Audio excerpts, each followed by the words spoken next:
Ayan. Ngayon, as you can see, meron na akong balance na 14,000 yan. 14,000. Laki na yan, kaya gusto ko ng withdraw. Punta ako ng wallet. Ito na sa gitna, wallet. Withdraw tayo ng 10k kasi 14k naman. Withdraw. Yan, makikita mo yan. After confirmation, yan, pipindutin mo yan.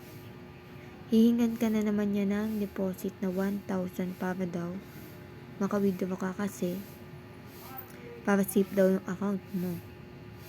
Which is, trinay ko yan. Hindi ko na mapakita eh. Eto, yan. Meron silang ginagawang ganan.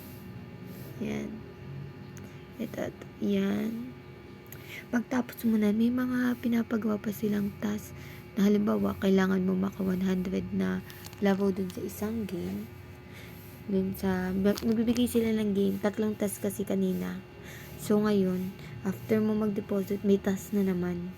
Tapos, after ng task, syempre, as usual, magde-deposit ka uli. Balik lang tayo dito, get out na. Kasi hindi nga tayo makapag-withdraw. Yan. By the way, ano nga pala ako dyan, cash in ako ng 300 kasi malaki na din yung pera ko nung una eh. Pero, nakapag-withdraw din naman ako ng 50 kasi nakauna-unahan, diba? 50 lang yung lowest natin na withdraw. Which is success naman daw siya. Yan.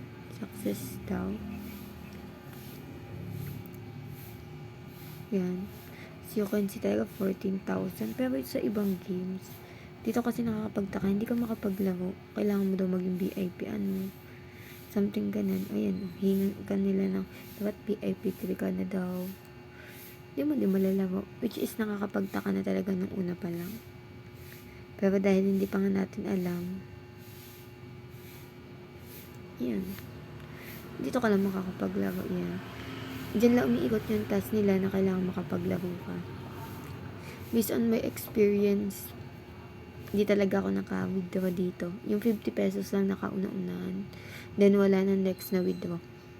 Kaya nang humusga kung scam or legit. Pero, sa akin ay ako na tigil na ako, stop na ako. Kaya, sa inyo, mag-isip-isip na din muna kayo bago kayo maglabas ng pera. Yun lang. Thank you.